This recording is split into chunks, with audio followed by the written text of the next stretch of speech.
योजना थी मेरी ना, जनसमूह के सामने गिरफ्तार नहीं करने की स्थिति बनी किसी को। करते क्या, मैं डर जाऊंगा? लोकतंत्र है, लोकतंत्र में अपनी बात बाकी से रखना है। ये हम लोग कभी इसके लिए डरते उड़ते नहीं किसी से।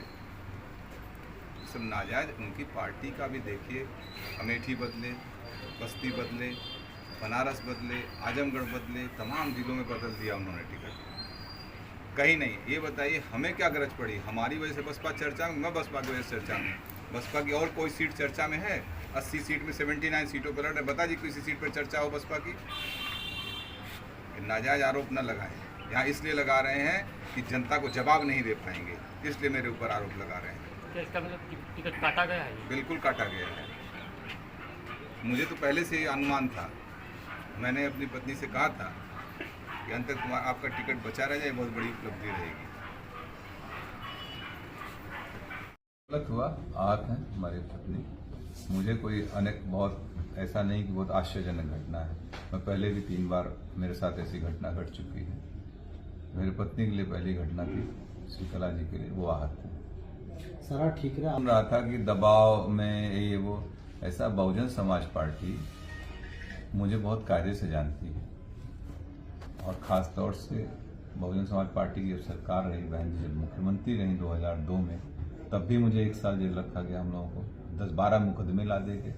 तब तो हम लोगों ने कोई कम, मेरी माता जी का निधन भी हुआ था उस समय। हम लोग तो कहीं कंप्रोमाइज नहीं किए ना। तो बसपा, कम से कम बसपा के लोग जो बोल रहे हैं खरवाल, हमको लगता है नए आए, उन्हें जानकारी नहीं है, इस तरीके की भाषा बोल रहे हैं। ठीक है, अपने पार्टी को डिफेंड करना बहुत से और भी तरीके, लेकिन दूसरे को डिफेम मत करिए। फिर 2007 से लेकर 12 में सरकार रही, उस समय हमारी सरकार से हुए वैचारिक मतभेद रहे। आपने देखा हमारे ऊपर मुकदमे लाकर मुझे बंद किया गया इसी जौनपुर जेल में 2012 के चुनाव से पहले।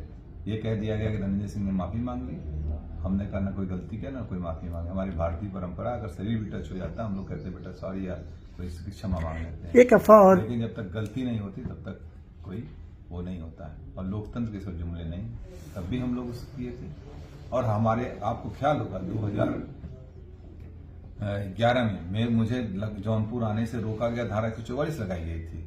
लेकिन मैं आया, क्या मैं दबाव डर गया था क्या पुलिस के उस समय की सरकार, तत्कालीन सरकार से? और अभी आप लोगों के सामने 2020 में तमाम आरोप, ऐसे अफवाहें चल रही थी ना, बाई इलेक्शन लड़े थे कि नहीं हम लड़े थे, प्रदेश में क्या लोग लड़ रहे थे इंडिपेंडेंट। तो इस तरीके की फर्जी बातें न बोले। बहुजन समाज पार्टी भी देखिए, अमेठी टिकट काटा, बस्ती काटा, आजमगढ़ काटा, बनारस काटा, एक दिन दो दिन पहले।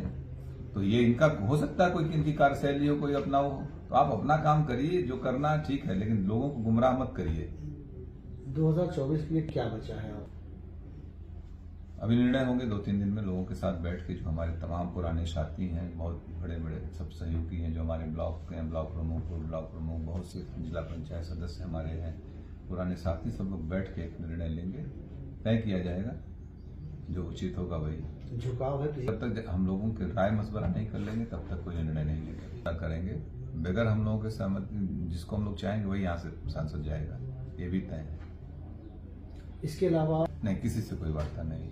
हाँ, मैं भी सुना कि कह रहे थे कि बहन जी से मेरी वार्ता हुई। मेरी बहन जी से जब मैं MP था 2000 आखिरी वार्ता उनसे फोन पे मेरी 2013 में है। आज तक, और इस टिकट में ना मेरा कोई लेना न देना। मैं जेल में था, आप लोगों को मालूम है। पत्नी को अप्रोच करके उन लोगों ने टिकट दिया, वार्ता उनसे हुई, और आरोप हमारे ऊपर लगा रहे हो। इसका मतलब कुछ पहले से ही मनगढ़ंत कहानी रही होगी, ताकि मुझे टो कर दो, मुझे डिफेम करने की बात है। कोई खेल समझ में आ रहा है क्या? कुछ तो होगा, लग रहा है कुछ डिफेम। हमको जिस तरीके से बयान दिए गए वो मुझे डिफेम करने के लिए कुछ होगी बात इन लोगों की। चारा नहीं छोड़ा। हाँ बिल्कुल, अगर चूंकि हमने इस पे किया था नामांकन, इंडिपेंडेंट के लिए आपको 10 प्रस्तावक चाहिए होते हैं। आज हमारे पर्चे खारिज हो जाएंगे। खैर, मैं एक बात और बता दूं, अगर मैं चुनाव लड़ रहा होता तो मैं जरूर एक इंडिपेंडेंट नॉमिनेशन भी करके रखता, या मैं इंडिपेंडेंट रहता ही, मुझे नहीं जाना पड़ता कहीं, और हम लोग चुनाव लड़ते। भविष्य में क्या कोई मुझे नहीं, मेरा तो नहीं लगता है कभी। राजनीतिक संभावना को, लेकिन मुझे नहीं लगता, क्योंकि इतनी बार धोखा खाने के बाद फिर कहाँ आदमी वो करता है। अब किसे समर्थन कर सकते हैं आप? ये भविष्य का सवाल है। मैंने अभी कहा कि अभी हम अपने सारे लोगों के साथ बैठेंगे, जिम्मेदार साथियों का, यही नहीं पूरे जौनपुर, पूरे दोनों हमारी लोकसभा, सभी जनपद के सभी लोगों के साथ हम लोग बैठेंगे। जनपद में कम से कम हम लोगों के 2, 2.5, 3, 4 लाख लोग अपने हैं, जहां हम लोग चाहेंगे वहां मत करेंगे। ये सबसे बसपा मुश्किल के बैठ के लोग बाद ये अब संकेत आपको धोखेबाज काटे को चर्चा है, इतनी माइक लगा कोई पूछने गया कहीं? खाली जौनपुर की वजह से ना, जौनपुर की वजह से चर्चा में, धनंजय सिंह की वजह से बसपा चर्चा में, बसपा की वजह से धनंजय सिंह चर्चा में नहीं है। प्रणाम।